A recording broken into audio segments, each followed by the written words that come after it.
அனைவருக்கும் வணக்கம். இந்த ப்ளவுஸுக்கு நான் வந்து பேக் நெக்குக்கு எம்ப்ராய்டரி போட்டிருக்கிறேங்க. இது வந்து 2x2 ப்ளவுஸ் தான். லைனிங் துணியெல்லாம் கொடுக்க வேண்டியது இல்லை, சரிங்களா? லைனிங் துணி கொடுக்காம நம்ம வந்து இதுக்கு கிராஸ் பீஸ் எப்படி கொடுத்து தைக்கிறது அப்படின்னு தான் பார்க்க போகிறோம். இந்த எம்ப்ராய்டரி வந்து 1/2 இன்ச்சுக்கு போட்டிருக்குது, சரிங்களா? இந்த 1/2 இன்ச்சுக்கு போட்டதுக்கு நம்ம எவ்வளோ துணி எடுத்து இதுக்கு கிராஸ் பீஸ் கொடுத்து தைக்கிறது அப்படின்னு இந்த வீடியோவில் பார்க்கலாம், சரிங்களா? மீதி துணி வரும் பார்த்திங்களா, அதில் நான் 1.25 இன்ச் அளவு எடுத்து இந்த மாதிரி கிராஸாக நான் கோடு போட்டு வச்சுருக்கேன். நீ இதை கட் பண்ணிவிட்டு நம்ம எப்படி கிராஸ் பீஸ் கொடுக்குறதுன்னு பார்க்கலாம். கிராஸ் பீஸ் வெட்டுனதையெல்லாம் நான் பாருங்கள் இந்த மாதிரி சேர்த்திட்டேன். இப்போ வந்து இதை ஒரு சைடு மடிச்சடிக்கலாம். இந்த பிசிறு எங்கே தெரியுதோ அந்த சைடு நம்ம மடிச்சடிச்சுக்கலாம், சரிங்களா?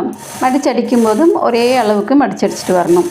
இப்போ மடித்து அடிச்சுட்டு அடுத்தது என்ன பண்ணுறதுன்னா, இப்போ பார்த்திங்கன்னா இந்த கழுத்து பீஸ் நான் இன்னும் வெட்டாமல் இருக்கிறேன் பார்த்திங்களா, அதில் ஒரு 1/4 இன்ச்சு மட்டும் விட்டுட்டு மீதி எல்லாத்தையுமே வெட்டி எடுத்துக்கிறேன். இப்போ வெட்டி எடுத்தாச்சு.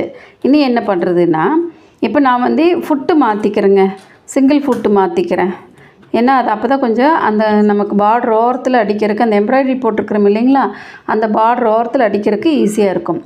அதனால் நான் இப்போ சிங்கிள் ஃபுட்டு மாற்றிட்டேன். இப்போ அந்த கிராஸ் பீஸை வந்து நம்ம கீழே வச்சுக்கணும். எப்போவுமே நம்ம கிராஸ் பீஸ் வைக்கும்போது நல்ல பக்கமாக வச்சு தைப்போம். இப்போ இது வந்து கீழே நல்ல பக்கத்தை வச்சுட்டு நம்ம பார்த்திங்களா மேலே வந்து ராங் சைடு வரும், அந்த மாதிரி அடிச்சுட்டு வரணும். நம்ம கிராஸ் பீஸை அடிபாகத்தில் வச்சுட்டு மெயின் பீஸை மேலே வச்சு அந்த 1/4 இன்ச்சில் அப்படியே அடிச்சுட்டு வந்துடலாம். இப்போ நான் சுற்றி அடிச்சுட்டு வந்துட்டேன். இப்போ திருப்பி பாருங்கள், திருப்பிட்டு அந்த பிசுறு மேலேயே அந்த கிராஸ் பீஸை எடுத்து ஒரு படிமான தையல் போட்டுட்டு வந்துடலாம். இந்த மாதிரி படிமான தையல் போடும்போது தான் நம்ம அந்த கிராஸ் பீஸை உள்ளே மடிக்கும்போது அந்த ஃபினிஷிங் வந்து ரொம்ப நீட்டாக இருக்கும். அப்போ தான் நமக்கு அந்த எம்ப்ராய்டரி போட்ட பார்டர் இருக்குது பார்த்திங்களா, அதோடு கரெக்டாக வரும். இப்போ அந்த கிராஸ் பீஸ் ஃபுல்லாக உள்ளே மடிக்கும்போது பார்த்திங்களா அந்த பார்டர் மட்டும்தான் வெளியில் தெரியணும், அந்த மாதிரி இருக்கணும். நம்ம இப்போ படிமான தையல் போடலை அப்படின்னா அந்த இடத்துக்கு தூக்குன மாதிரி வந்துடுங்க, அப்போ அது வந்து அசிங்கமாக இருக்கும். அதனால் நம்ம எப்போவுமே படிமான தையல் போடும்போது ஃபினிஷிங் வந்து ரொம்ப நீட்டாக இருக்கும். இனி நம்ம அந்த கிராஸ் பீஸை அப்படியே ராங் சைடு திருப்புறதுக்கு என்ன பண்ணணுன்னா, வந்து ஜாயின் பண்ண இடத்த சின்னதாக கட் பண்ணி விட்டுட்டு வரணுங்க.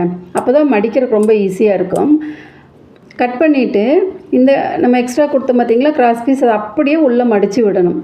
இந்த மாதிரி கட் பண்ணிட்டு மடித்து விடுறதுக்கு ரொம்ப ஈஸியாகவும் இருக்கும், ஃபினிஷிங்கும் நீட்டாக வரும். இப்போ இந்த கிராஸ் பீஸ் எல்லாம் உள்ளே திருப்பிட்டு நம்ம ரெகுலராக ஹெம்மிங் பண்ணுற மாதிரி பண்ணிட்டோம்னா ப்ளவுஸ் அவ்வளோ நீட்டாக ஃபினிஷிங் இருக்கும். இப்போ பாருங்கள், இதில் நம்ம மெஷின் எம்ப்ராய்டரி போட்ட பார்டர் மட்டும்தான் வெளியில் தெரியுது.